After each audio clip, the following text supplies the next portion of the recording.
Hello all. Myself Rachi Agarwal, Assistant Professor in Electronics and Communication Department in Ajay Kumar Gar Engineering College. The topic for this lecture is spread spectrum technique, and this is a technique from the subject digital communication. The subject code is BEC 601. So first of all, what is spread spectrum and what is the need of spread spectrum? Basically, spread spectrum is a wireless technology that distribute transmitted signal across a larger bandwidth than the original signal. Like if original signal is having bandwidth this, so while passing through a spread spectrum, this is your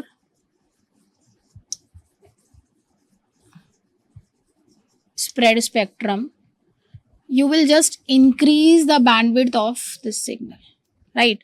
So we are just increasing the bandwidth of the signal with the help of spread spectrum. So as the name spread means you are spreading the signal. Spectrum is something related to the frequency, something related to the different frequencies. So or you can say the bandwidth, right? So what is the need of this spread spectrum? Basically, it offers. The need of spread spectrum is basically it increase the resistance to interference, right? So it basically enhance security, you can say. With the help of spread spectrum, your signal quality get increased. The signal is quite safer than previously, and this type of technique is basically required in you can say I have also written the interference, improve security and enhance privacy. This type of signal is basically required in our in armed forces, where we are looking for some secure signal. So there we are dealing with this system. In military we are having a requirement of this type of system, because we are in that particular we are requiring with some security, with some secure devices. So their spread spectrum technique is very important. So in it basically spread spectrum is done with the help of two methods. First of all is frequency hopping spread spectrum, and second is direct sequence spread spectrum, right? So these are the two methods by which we can do this spread spectrum method technique. So I have written, it is a method of transmitting radio signals over a wide range of frequencies. When you are transmitting your signal over a wide range of frequencies, over the different frequencies, so there we require some system which basically enhance the quality of our signal, and which basically help for the secure transmission, right? So it spreads the signal over a broader bandwidth than the minimum required to send the information. So which provides advantages such as increased resistance to interference, improved security and enhanced privacy, right?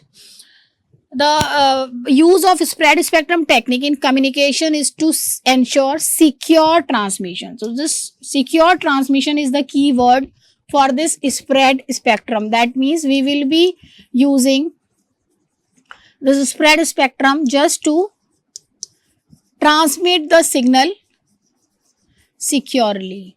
And we have different application of this that we will be dealing such type of systems in military systems, where we are looking for some secure system, right? So I have written the method uses air as a medium and extends bandwidth to create a protective envelope for signals, reducing the risk of interception or jamming. So when you are increasing the bandwidth, initially the jammer will, if your signal is like this only, right? So what jammer will do? This is your signal initially. So jammer will like jam the signal. Suppose I am just explaining as a layman. So if the jammer is basically jamming your signal, so your whole signal will get taken up, like it is not secure at all.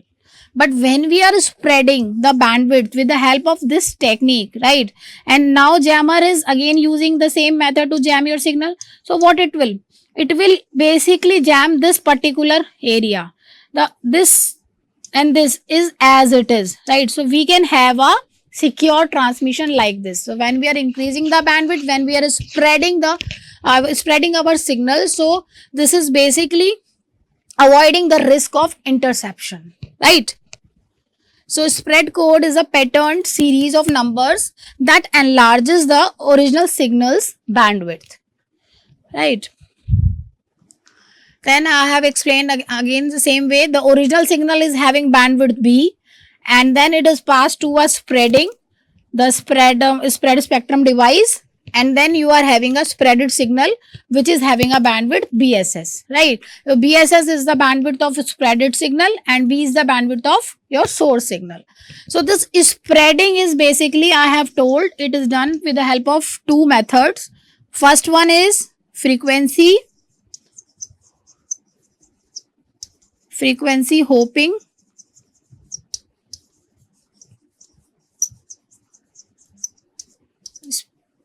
spread spectrum, and second one is direct sequence spread spectrum, right? So this basically spreading is done by two ways. So characteristic of spread spectrum, it basically higher channel capacity. It has the ability to resist multipath propagation. So when you are having signal from different devices, so it basically it has the ability to resist that multipath propagation, and you can have some kind of might be your signal will get come after some interference and after some reflections. So such type of signal also is resisted by this technique.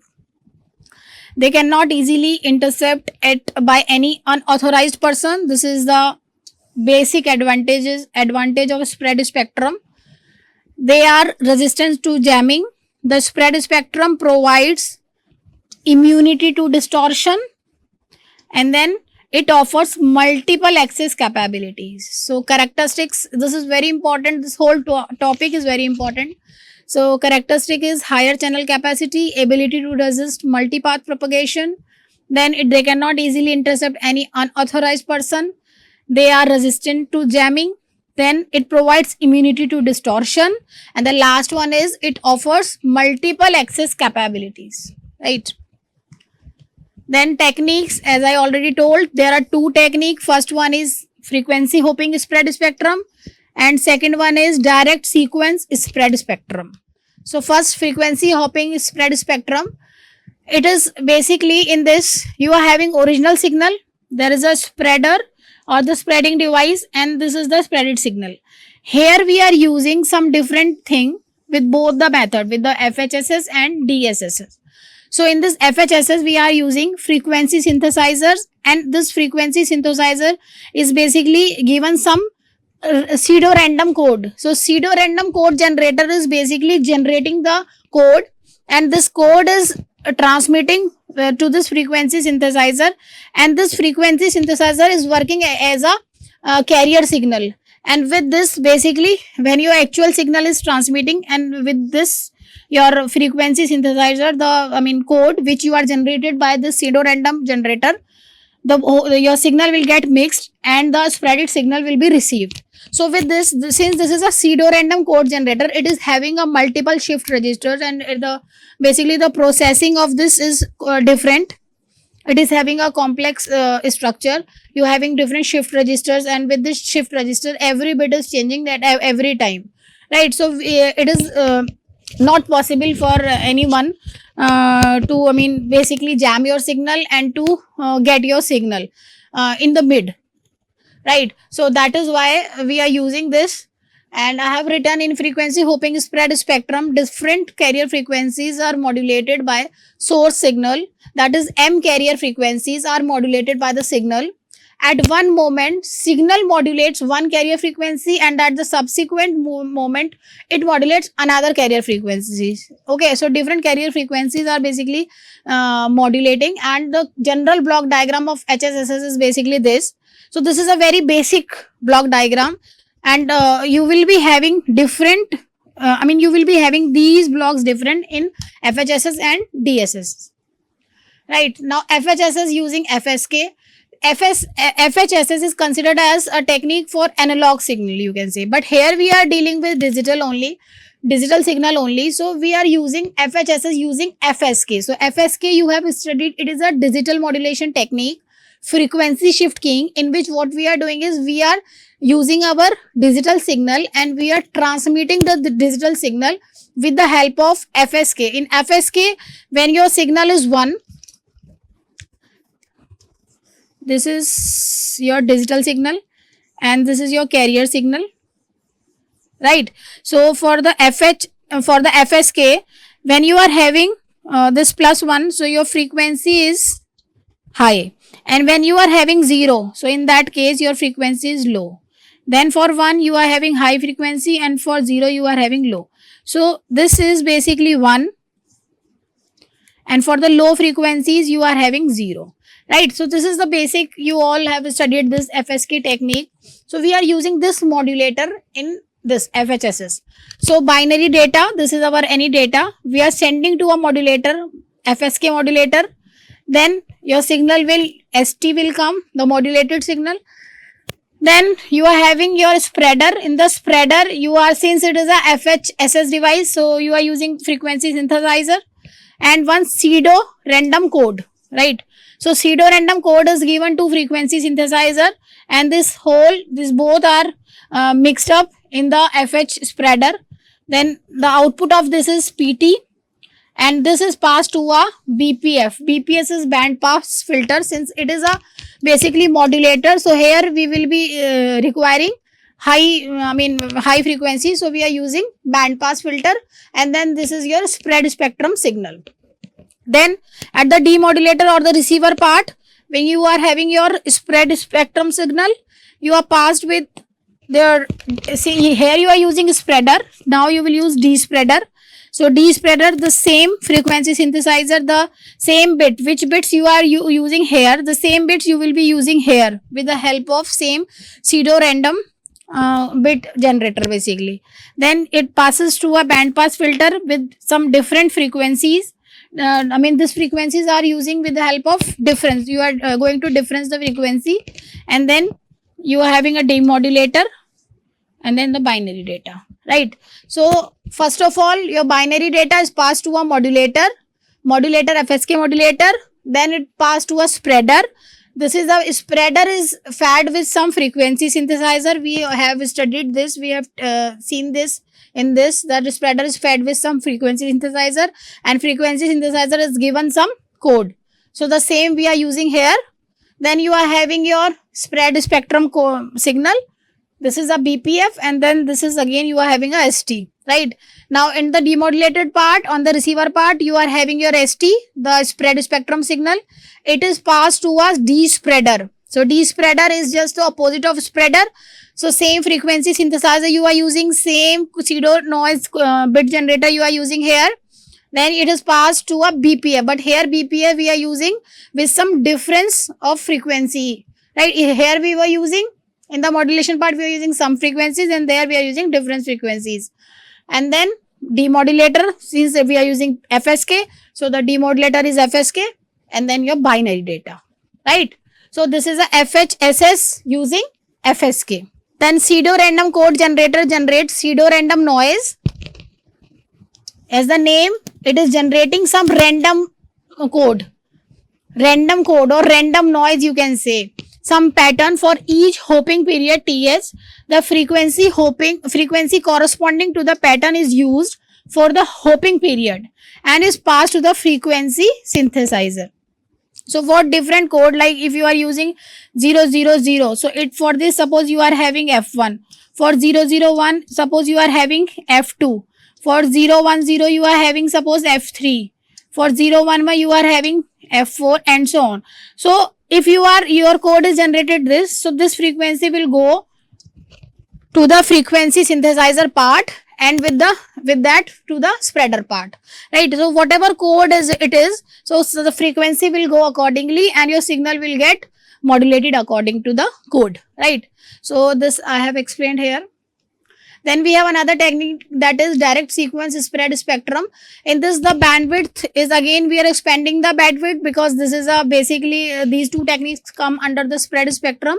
So we are just expanding the bandwidth. So here each data is replaced with some AND bits, since this particular method considered under the digital process, digital systems, right? So here we are using some bit chip, these type of, we are using chip rate. There we are also using some code, but here we are using chip generator. So we are having original signal, this is passed through a spreading, then spreaded signal, and this is fed with chip generator, right?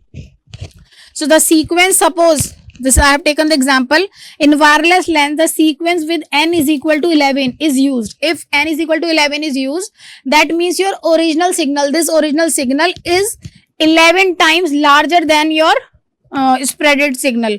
So that means the basically your the required bandwidth of the spread signal is 11 times larger. That means your BSS is now 11 times of original signal when you are having n is equal to 11, right? So directly you have multiplied, when you are having in a wireless LAN the sequence with n is equal to 11 is used, that means your original signal is basically multiplied by 11 to get the spreaded signal. Now DSSS with BPSK.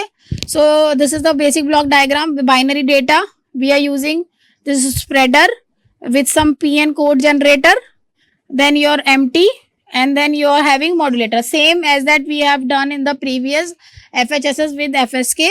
Here we are using BPSK. Modulator we are using BPSK, there we are using modulator BFSK, and some change here, right? There we were using one frequency synthesizer as well. There we are not requiring any frequency synthesizer, right? So then basically in this your received signal, then coherent detection we are dealing with. Then this is local carrier. Again we are having this D spreader. So D spreader is fed with local PN generator. Then your integrator is basically integrates, and it helps in taking the decision whether your threshold is less than particular, suppose your V is greater than 0, so you will say it is 1, and if it is less than 0, then you will say it is 0. So this is the basic block diagram of DSSS with BPSK. I think this is clear, so I have explained it another time also. So this is BPSK signal. Then basically you are feeding it through antenna. Then here we are using XOR gate, that means we are XORing this modulated signal and this PN sequence chipping code. This basically, that we are basically this and this we are XORing. So this part is in this particular block diagram, this part is here, right? So you can make any of the diagram. So practice the block diagram. In block diagram is very important. Then we are having 3 steps of DSSS. First is spreading. First we have done spreading, then transmission, and then reception. So this will help you to write some theory about the block diagram. Advantages of DSS is that it converts the jamming most effectively. This is the most effective method. Then performance of DSS in presence of noise is superior to FHSS. You can write these points in the difference as well. So question may come, what is the difference between DSSS and FHSS? So then interference is minimized against the signal. But there are some disadvantages also. The processing gain is lower in DSSS than FHSS. Right, channel bandwidth is less in this basically. Then synchronization is affected by variable distance between the transmitter and the receiver. Since there is a distance is varying between the transmitter and receiver, due to which that synchronization is sometimes it becomes hard to synchronize the data. Then application is GPS, global positioning system, for CDMA, code division multiple access in cellular networks, basically for satellite communication and for wireless sensor networks. So this can also be used for the military systems, for the military devices. So this is another technique. Then there is one important numerical from this topic, spread spectrum. The spread spectrum communication system is categorized by following parameters. Information bit duration, TB. TB is given 4.095 millisecond. Then TC, chip time is basically chip rate is given 1 microsecond, and bit energy to noise ratio, that is EB by N naught, is 10. Right, so these two things are given to you, three things are given to you, and you have to find processing gain and the jamming margin. Right, so what, first of all, write down all the things which are given. So TB is this already given. Now PN chip duration, TC is basically 1 microsecond, and this EB by N naught is 10. Right, so first of all, processing gain, the formula for processing gain is PG is equal to TB by TC. So here what is TB? TB is this 4.095 millisecond. So this is 4.095 millisecond. And what is TC? TC is basically this 1 microsecond. So it is 4.095 millisecond upon 1 microsecond. Right, so you just converted micro in 10 to the power 6 and for the milli, then the answer you will be getting 4095. So this is processing gain. Direct formula you have to use. So processing gain is equal to TB by TC, remember this. Then jamming margin. Jamming margin is basically find out in decibel. So for the decibel, you have to convert this processing gain, which you have already find out in the previous step, into decibel, and minus 10 log 10 EB by N naught. Right. So here you see 10 log 10. So in the decimal, what you will be doing? 10 log 10 of processing gain. So processing gain is 4095. Right. Minus 10 log 10 of EB by N naught. EB by N naught is what? 10. Right. Just find out the value and you will get 26.1 dB. Right, this question is very important, and just remember one thing, that you may have different value of TC. Here in this I have used TC microsecond, but may possibly in your question, the question which can come in the exam, they may have used millisecond. So just remember this. Right, so this is the important numerical. I think this whole topic is clear to you. Spread spectrum, two types of spread spectrum techniques, and this is the numerical. Right. Thank you. Thank you. Jai Hind.